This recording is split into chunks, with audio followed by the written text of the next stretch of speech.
आप सभी मित्रों विद्यार्थियों का स्वागत है। देखिए आज हम पढ़ने वाले हैं हाई स्कूल परीक्षा जून 2022। ये मैं सेकंड पार्ट लाया हूँ आपको। विषय सामाजिक विज्ञान है और आपका जो पूर्णांक है वो 80 नंबर का आता है जो कि पूछा गया है। और मैं आपको पढ़ा चुका हूँ इसमें सभी चीज़ें, सही विकल्प और रिक्त स्थान, सही जोड़ियाँ और एक वाक्य में उत्तर, एक शब्द में उत्तर, सत्य सत्य। तो आगे आज हम पढ़ने वाले हैं। दो नंबर के सभी प्रश्न आप देख सकते हैं। ये सभी प्रश्न पूछे जाते हैं घुमा फिरा कर वापस से एग्ज़ाम में, तो सभी बच्चे देखें, कक्षा 10 के बच्चे। और देखिए पहला प्रश्न आपके सामने है, क्या है कि औद्योगिक मजदूरों से क्या आशय है, यानी क्या मतलब है हमें। तो देखिए पहला प्रश्न आपके सामने है कि औद्योगिक मजदूरों से क्या आशय है, क्या मतलब है। तो देख सकते हैं इसका आंसर आप। औद्योगिक मजदूरों से आशय कारखानों या फैक्ट्रियों में काम करने वाले श्रमिकों या मजदूरों से है जो नियोजित वेतन पर कार्य करते हैं ना। तो बिल्कुल सिंपल आंसर है, इसके पूरे नंबर आपको मिलेंगे एग्जाम में। देखिए अगला प्रश्न इसी क्रम में, वो भी 2 नंबर का है, सभी 2 नंबर के हैं। अथवा में पूछा गया था अभी 2022 में कि सेठ हुकुमचंद कौन थे।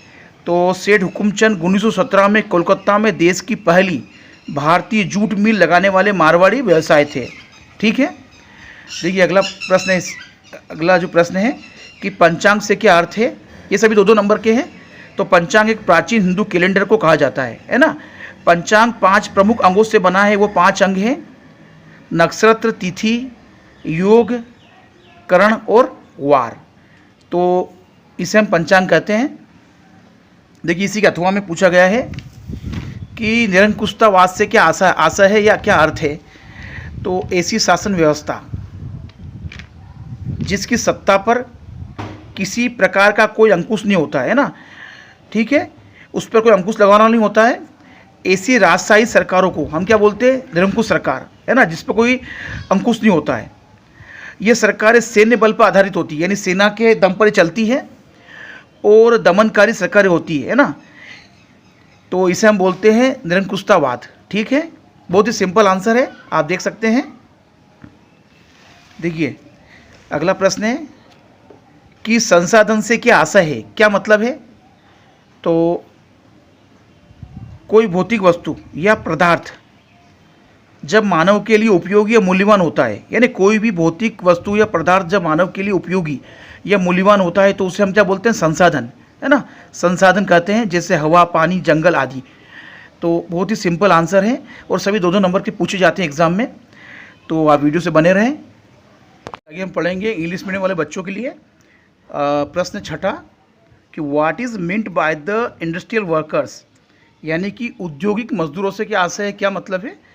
तो workers are people who are employed in industry और बिजनेस, यानी वो वर्कर, वो लोग जो कि किसी उद्योग या बिजनेस में एम्प्लॉय होते हैं, वहाँ पे नियुक्त होते हैं और श्रमिक के तौर पर कार्य करते हैं, उन्हें हम क्या बोलते हैं, औद्योगिक मजदूर कहते हैं। ठीक है। देखिए अगला प्रश्न है इसी क्रम में। देखिए अगला प्रश्न है कि what is meant by almanac. What is meant by almanac, यानी कि पंचांग क्या है, पंचांग का मतलब क्या होता है। तो a book published every year that contains information about the movement of the planets, the phases of the moon etcetera, यानी कि वो पुस्तक जो प्रतिवर्ष प्रकाशित होती है और जिसमें ये जानकारी प्रकाशित की जाती है ग्रहों की चाल, ग्रहों की गति और चंद्रमा के चरणों के बारे में बताया जाता है ना, उससे हम क्या बोलते हैं, पंचांग कहते हैं। आगे हम पढ़ेंगे हु वाज सेठ हुकुमचंद, यानी सेठ हुकुमचंद कौन थे। Seth Hukumchand was the first businessman to set up the first Indian jute mill in Calcutta 1917, यानी सेठ हुकुमचंद जो थे वो 1917 में कलकत्ता में पहली भारतीय जूट मिल को लगाने वाले व्यवसायी थे। यानी सेठ हुकुमचंद जो थे वो 1917 में उन्होंने सबसे पहले कलकत्ता में भारतीय जूट मिल को स्थापित करने वाले लगाने वाले पहले भारतीय व्यवसायी थे। अगला प्रश्न आपके सामने है कि व्हाट इज़ मिंट बाय डेपुटिज्म, है ना, यानी कि निरंकुशतावाद क्या है, इसका मतलब क्या होता है। तो इसका आंसर है despotism is cruel and unfair government by a ruler और rulers who have a lot of power.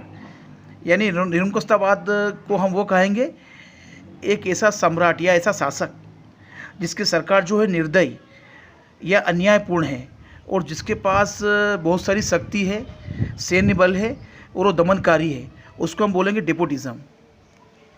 What is meant by resources, यानी संसाधन क्या है। तो इसका आंसर है, बहुत ही सिंपल आंसर बता रहा हूँ मैं आप लोगों को, things that have value and satisfy human needs और कॉल्ड रिसोर्सेस। यानी वो वस्तुएं जो बहुत ही मूल्यवान हैं और जो संतुष्ट करती है, जो पूर्ति करती है मानवीय आवश्यकताओं की, जो मानवीय आवश्यकताओं की पूर्ति करती है, जो उन्हें संतुष्ट करती है, उससे हम बोलते हैं रिसोर्सेस यानी संसाधन। जैसे कि एग्जांपल के तौर पे है air, water, forest, car etcetera. ये सभी चीज़ें जो है मानवीय आवश्यकताओं की पूर्ति करती है, उन्हें संतुष्ट करती है, उसे हम क्या बोलते हैं, संसाधन। प्रश्न नंबर 8वां है, ये भी 2-2 नंबर का है, तो आप वीडियो से बने रहें। देखिए, मृदा संरक्षण से क्या आशय है, क्या मतलब है।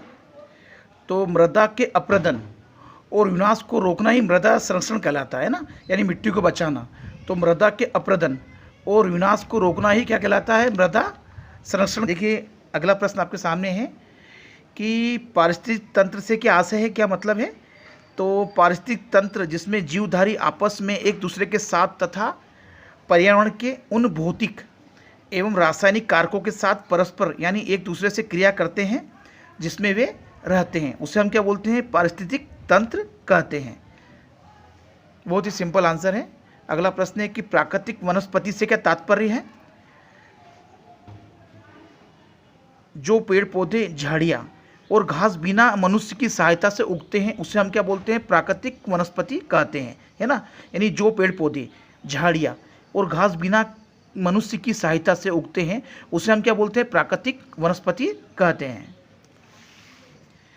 देखिए, इसी क्रम में अगला प्रश्न आप देख सकते हैं कि रबी एवं खरीफ की फसलों के नाम लिखिए। तो आप देख सकते हैं रबी की प्रमुख फसलें कौन कौन सी हैं और खरीफ की प्रमुख फसलें कौन कौन सी हैं। बहुत सिंपल आंसर है, तो आप वीडियो से बने रहें। देख सकते हैं आप इसका आंसर सामने। इसी क्रम में अगला प्रश्न देख सकते हैं आप, बहुत सिंपल आंसर है कि भारत की प्रमुख पेय फसलों के नाम लिखिए, है ना। तो भारत की प्रमुख पेय फसलों के नाम क्या देख सकते हैं आप यहाँ, चाय, कॉफ़ी, गन्ना, नारियल, नींबू, संतरा, अंगूर और मौसम्बी है। पेय पदार्थ जो होते हैं ना, उन फसलों के नाम है सभी पीने वाले। इसी क्रम में अगला प्रश्न बहुत ही सिंपल प्रश्न आंसर है कि अमेरिकी समाज के 2 सामाजिक विभाजन कौन से हैं।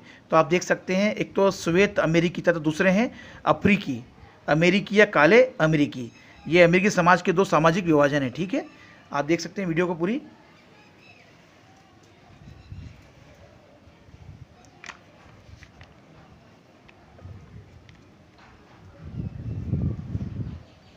ये सभी प्रश्न बहुत ही महत्वपूर्ण है, एग्जाम में वापस घुमा फिरा के पूछे जाते हैं। इसी क्रम में अगला प्रश्न है, एफ्रो अमेरिकी कौन थे। एफ्रो अमेरिकी कौन थे, देख सकते हैं इसका आंसर, सिंपल सा आंसर आप देख सकते हैं, मुझे बताने की आवश्यकता नहीं, बहुत ही सिंपल आंसर है। अगला प्रश्न है कि तानाशाही का क्या आशय है।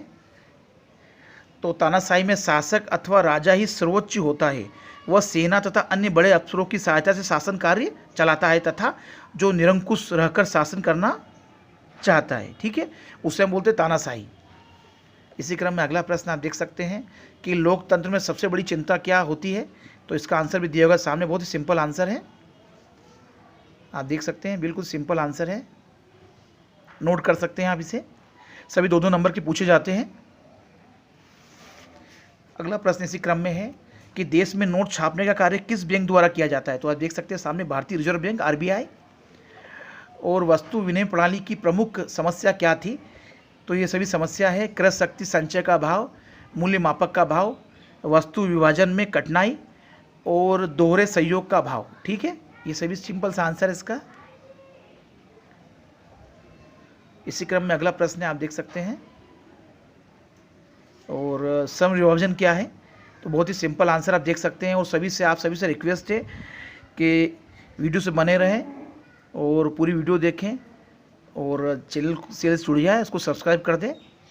ये आप सभी से रिक्वेस्ट है। मैं आप लोगों के लिए इसी प्रकार से पेपर लाता रहूँगा और जो भी कठिन प्रश्न होंगे उसको मैं सिंपल वे से आपको आंसर लाने का प्रयास करूँगा आप लोगों के लिए, जिसके आपको पूरे नंबर मिले एग्ज़ाम में।